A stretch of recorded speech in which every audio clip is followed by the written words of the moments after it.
Hello everyone, welcome to my YouTube channel Eco Junction by YRG. So today I am going to start the 6th lecture of Circular Flow of Income, Unit 1st National Income and Related Aggregates. इससे पहले मैंने 5 lecture complete कर लिए हैं और 5 video इस channel पे upload हो चुके हैं. अगर आपने उनको नहीं देखा तो प्लीज़ जाके उनको देखिए, सारे टॉपिक्स को क्लियर करिए और फिर आगे बढ़िए. ओके सो आज हम पढ़ने वाले हैं circular flow of income in a 2 sector economic system. तो देखिए सर्कुलर फ्लो ऑफ इनकम, अब हम कह रहे हैं कि भाई ये इनकम जो एक सर्कुलर फ्लो में रहती है. मैंने आपको सेकंड वीडियो में बताया इनकम होती क्या है. इनकम एक साइकिल में जनरेट होती है. कौन कौन से इकोनॉमिक फंक्शन साइमल्टेनियसली परफॉर्म होते हैं वो उस वीडियो में जाके कवर हो चुका है. ठीक है, तो अब हम डिफरेंट इकोनॉमिक सिस्टम्स को उठाते हैं और उनके बीच में उनके सेक्टर्स में क्या फ्लो रहता है वो पढ़ते हैं. सबसे पहला है 2 सेक्टर इकोनॉमी. ठीक है, ये सबसे ट्रेडिशनल सेक्टर है, सबसे ट्रेडिशनल इकोनॉमिक सिस्टम है. ठीक है, सबसे ट्रेडिशनल इकोनॉमिक सिस्टम है जिसमें 2 प्राइमरी सेक्टर्स रहते हैं. मैंने एक वीडियो में सेक्टर्स ऑफ इकोनॉमी के बारे में भी सारी इंफॉर्मेशन दे दी. कौन कौन से सेक्टर होते हैं, किन सेक्टर को बेसिक कहते हैं और जिस तरीके से इकोनॉमिक एक्टिविटीज बढ़ती रहती हैं किस तरह से सेक्टर इकोनॉमी में जुड़ते रहते हैं. तो आज हम बात करेंगे सबसे ट्रेडिशनल इकोनॉमिक सिस्टम की, जहां पे सिर्फ 2 ही बेसिक सेक्टर्स हैं. ठीक है, कौन कौन से, अगर आपने वो वीडियो देखी होगी तो आपको अच्छे से याद होगा. फर्स्ट होता है हाउस होल्ड या फिर प्रोड्यूसर्स. हाउस होल्ड या फिर कंज्यूमर्स. ये है हाउस होल्ड या फिर कंज्यूमर सेक्टर. इसके फीचर्स उस वीडियो में मैंने आपको बता रखे हैं. दूसरा होता है क्या, फर्म्स या फिर producers. They are consumers, they are producers. ठीक है, ये कंज्यूमर्स हैं, वो क्या हैं, प्रोड्यूसर्स हैं. दोनों के फीचर उस वीडियो में क्लियर है. ठीक है, आप सबको वो चीज पता है. अब देखते हैं इनके बीच के फ्लो क्या रहते हैं, क्या क्या इनके बीच में फ्लो होते हैं, ये सेक्टर्स आपस में इंटरेक्ट कैसे करते हैं. हम क्या पढ़ रहे हैं, हम पढ़ रहे हैं मैक्रो इकोनॉमिक्स. माइक्रो इकोनॉमिक्स पढ़ते हैं तो कंज्यूमर की थ्योरी अलग बैठाते, प्रोड्यूसर की थ्योरी अलग बैठाते, मार्केट की वर्किंग अलग समझते. लेकिन पढ़ क्या रहे हैं, मैक्रो इकोनॉमिक्स. माइक्रो में क्या डिफरेंस है.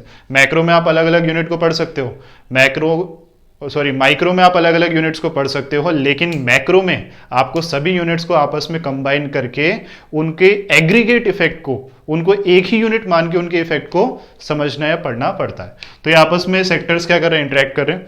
सो देखते हैं कि सबसे पहले हाउस होल्ड से फर्म्स की तरफ क्या फ्लो जाते हैं. तो देखिए हाउस होल्ड से फर्म की तरफ जाती हैं उनकी फैक्टर सर्विसेज. ठीक है, देखिए अगर आपको अभी भी सेक्टर्स के बारे में कुछ कंफ्यूजन है या इनके बारे में पूरी नॉलेज नहीं है तो आप प्लीज पहले जाके उस वीडियो को जरूर देखना है जिसमें सेक्टर्स ऑफ इकोनॉमी के बारे में बता रखा है. ठीक है, तो हाउस होल्ड से फर्म्स के पास जाती हैं फैक्टर सर्विसेज. वो अपनी फैक्टर सर्विसेज, देखिए ये एक यूनिट है, ये एक हब है जिसमें क्या है, फैक्टर्स सर्विसेज इकट्ठी हैं इंडिविजुअल लेवल पे. अब ये अपनी रिसोर्सफुलनेस, ये अपनी यूजफुलनेस प्रोडक्शन में लगाते हैं. तो अपने आप को क्या करते हैं, अपने आप को ये प्रोड्यूसर के पास क्या करते हैं, सबमिट करते हैं या फिर अपनी लेबर उनको देते हैं, अपनी यूजफुलनेस, अपनी रिसोर्सफुलनेस उन तक पहुंचाते हैं और फिर प्रोडक्शन हो पाती है. अब भाई इनने अपनी फैक्टर सर्विसेज दी तो बदले में क्या होगा, इनको फैक्टर इनकम मिलेगी, है ना. तो इनकी फैक्टर इनकम को हम क्या कहेंगे, फैक्टर पेमेंट्स. भाई प्रोड्यूसर सेक्टर के लिए इनने काम किया, अपनी लेबर दी, अपनी यूजफुलनेस, अपनी एम्प्लॉयबिलिटी रखी, तो ऑब्वियसली उनको बदले में क्या मिलेगा, फैक्टर इनकम. तो इनको फैक्टर इनकम्स मिलेगी. मान लीजिए मैं एक कोचिंग में जाके, एक स्कूल में जाके पढ़ाता हूं तो मेरे को सैलरी मिलेगी. मान लीजिए अगर मैं एक वर्कर हूं, मैं एक फैक्ट्री के लिए काम करता हूं, कंस्ट्रक्शन साइट पे काम करता हूं, तो मेरे को वेजेस मिलेंगी. समझ रहे बात को. तो इस तरीके से यहाँ पे इनको रेम्यूनरेशन मिलेगा. अब देखिए फर्म्स क्या बनाएंगी, फर्म्स बनाती हैं गुड्स एंड सर्विसेज. फर्म्स का काम है प्रोडक्शन करना. प्रोडक्शन करा, प्रोडक्शन का रिजल्ट क्या होगा, product means anything of value. तो वैल्यू क्रिएट करना प्रोडक्शन सेक्टर का, प्रोड्यूसर सेक्टर का काम है. उनने एक वैल्यू क्रिएट करी in the form of goods and services, a product that will be given to whom. कौन यूज करता है उसको, कंज्यूमर सेक्टर. कौन डिमांड पुट अप करता है, कंज्यूमर सेक्टर. तो गुड्स एंड सर्विसेज को यूज किया जाएगा बाय कंज्यूमर सेक्टर. ठीक है, अब अगर ये गुड्स एंड सर्विसेज लेंगे उनका पोजेशन, तो इनको भी कुछ ना कुछ वैल्यू एक्सचेंज में देनी पड़ेगी. उसको हम कहते हैं कंजम्पशन एक्सपेंडिचर. ठीक है, क्या कहा जाता है, कंजम्पशन एक्सपेंडिचर. जो गुड्स एंड सर्विसेज के ऊपर खर्चा होता है हाउस होल्ड सेक्टर के द्वारा, उसको कहा जाता है कंजम्पशन एक्सपेंडिचर। सो ये एक बेसिक इकोनॉमिक ऑपरेशन यहाँ पे बताया गया है दो बेसिक सेक्टर्स के बीच में। ये सबसे ट्रेडिशनल इकोनॉमिक सिस्टम है और ये सबसे सिंपल फ्लो है, ठीक है। तो देखिए इस पूरे इकोनॉमिक सिस्टम को, इस टू सेक्टर इकोनॉमी को सिंपल इकोनॉमी कहा जाता है। उसका कारण एक है, ठीक है। सबसे पहले तो हमको ये देखना पड़ेगा कि कितने फ्लो हो रहे हैं, कितने फ्लो हो रहे हैं, 1 2 3 एंड 4 फ्लो है। अब आपने टाइप्स ऑफ इकोनॉमिक फ्लो पढ़ रखे हैं, ठीक है। तो अब हम यहां पे बात करेंगे कि भाई ये किस तरीके के फ्लो हैं, टाइप्स ऑफ इकोनॉमिक फ्लो पढ़ रखे हैं। तो देखिए फैक्टर सर्विसेज, क्या इसमें कुछ मनी या मॉनेटरी इक्विवेलेंट है? नहीं। तो ये क्या कहलाएगा? ये कहलाएगा रियल फ्लो, ठीक है। टाइप्स ऑफ इकोनॉमिक फ्लो की वीडियो आपने देख ली होगी, अगर नहीं देखी तो प्लीज उसको जाके देखिए, ठीक है। ये क्या कहलाएगा? Real flow. दूसरी तरफ consumption expenditure. Consumption expenditure obviously हम खर्चा कर रहे हैं, हमने उनसे गुड्स लिए, बार्टर सिस्टम यहाँ पे एप्लीकेबल नहीं है, तो बदले में उनको क्या दे रहे हैं? मनी दे रहे हैं। तो ये कहलाता है क्या? मनी फ्लो, ठीक है। इसके बाद यहां पे आ जाइए, फैक्टर पेमेंट्स, इनने अपनी सर्विसेज दी थी, बार्टर सिस्टम नहीं है, गुड्स के बदले गुड्स, सर्विसेज के बदले सर्विसेज नहीं, तो उनको क्या दिया जाएगा? Money, money flow. और आखिर में गुड्स एंड सर्विसेज तो दिख रहा है, ये क्या है? एक रियल फ्लो, ठीक है। तो देखिए इस इकोनॉमिक सिस्टम को सिंपल इसलिए बोला जाता है, इसके ऑपरेशंस बड़े ही सिंपल हैं। यहाँ पे जितने भी रियल और मनी फ्लो हो रहे हैं आपस में एक दूसरे से बैलेंस हो रहे हैं, एक दूसरे से क्या है? बैलेंस। क्योंकि यह माना जाता है कि एक्चुअल में देखिए हाउस होल्ड ने इनको सर्विसेज देके जितना कमाया अपनी पेमेंट से, उतना पूरा का पूरा कंजम्पशन एक्सपेंडिचर कर दिया, पूरा का पूरा खर्चा कर दिया। तो इनका ये जो मनी फ्लो था बैलेंस हो गया, जितना कमाया उतना खर्चा कर दिया, कुछ भी बचाया नहीं, कोई सेविंग नहीं। दूसरी तरफ इनको जितनी सर्विसेज मिली थी उनको कंबाइन करके इनने गुड्स एंड सर्विसेज बना दी, ठीक है। तो इनने जितनी भी सर्विसेज मिली थी सबको यूज किया, इफेक्टिव यूज किया अपने सारे रिसोर्सेज का, और उससे गुड्स एंड सर्विसेज बना दी। सारे रियल और मनी फ्लो बैलेंस हो गए, रियल और मनी फ्लो आपस में भी बैलेंस हो गए, ठीक है। जितना भी इनने सर्विसेज ली, ओवरऑल प्रोडक्शन जो हुआ, ठीक है। देखिए कहने का मतलब यहाँ पे जितने भी कंजम्पशन एक्सपेंडिचर इनके पास आ रहा है उनने लगा दिया फैक्टर पेमेंट्स में, और जितनी सर्विसेज मिली लगा दिया गुड्स एंड सर्विसेज में। तो रियल और मनी फ्लो हो गए बैलेंस। और जब भी रियल और मनी फ्लो हो गए बैलेंस, तो किसी और इंटरमीडियरी की जरूरत इकोनॉमी को नहीं है।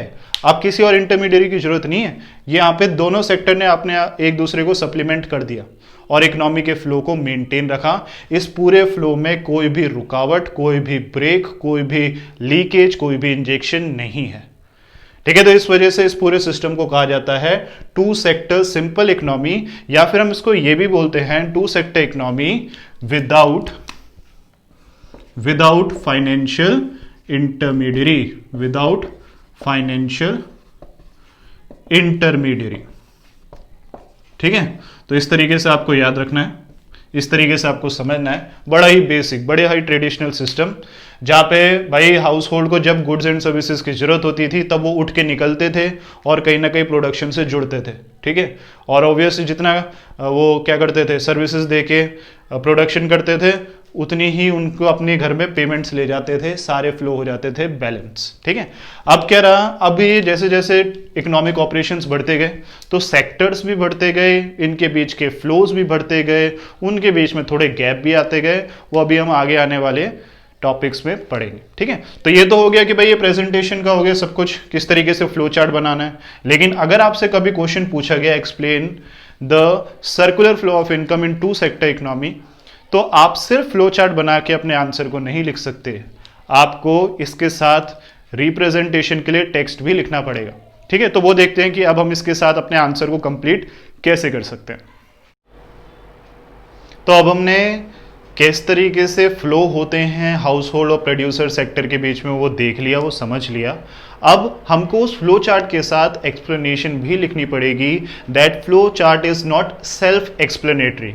और मैंने आपको शुरुआत से बताया है कि मैं जिस तरीके से टॉपिक्स पढ़ाते जाऊंगा, हर टॉपिक को आंसर में किस तरीके से इंस्क्राइब करना है मैं आपको वो भी सिखाऊंगा।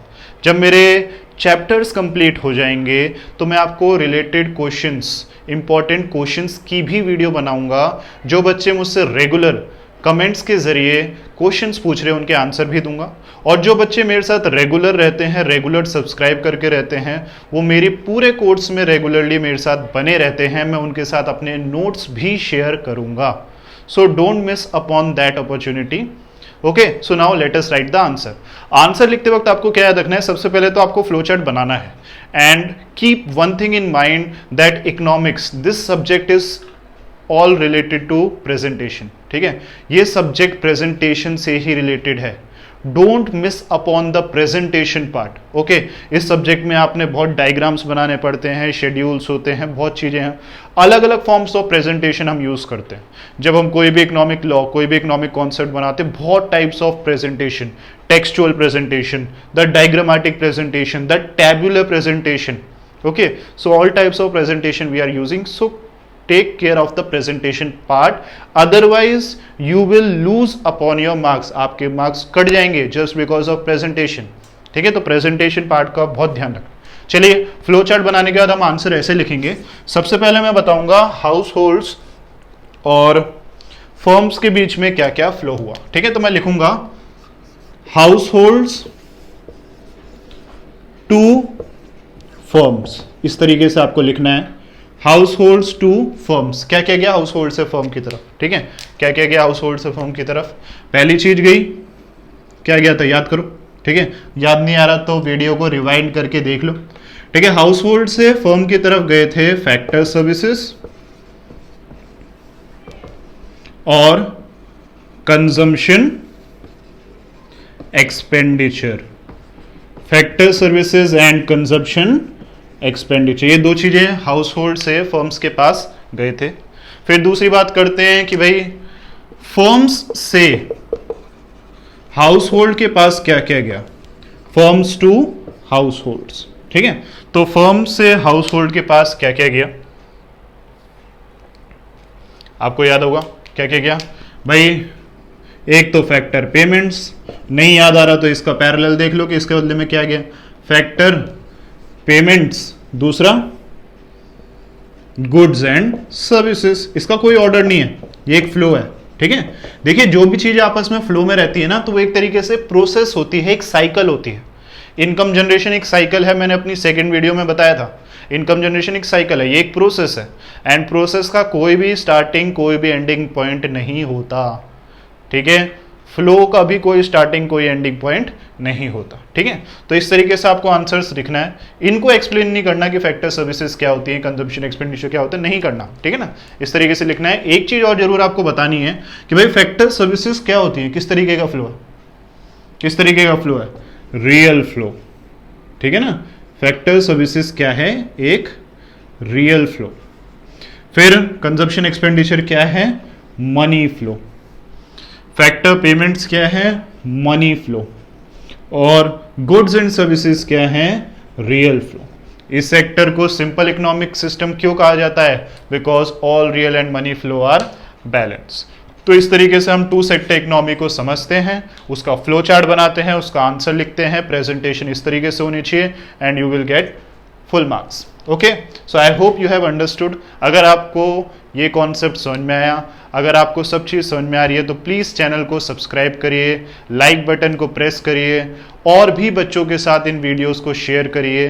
कोई भी डाउट, कोई भी क्वेरी हो, कमेंट बॉक्स में कमेंट करिए।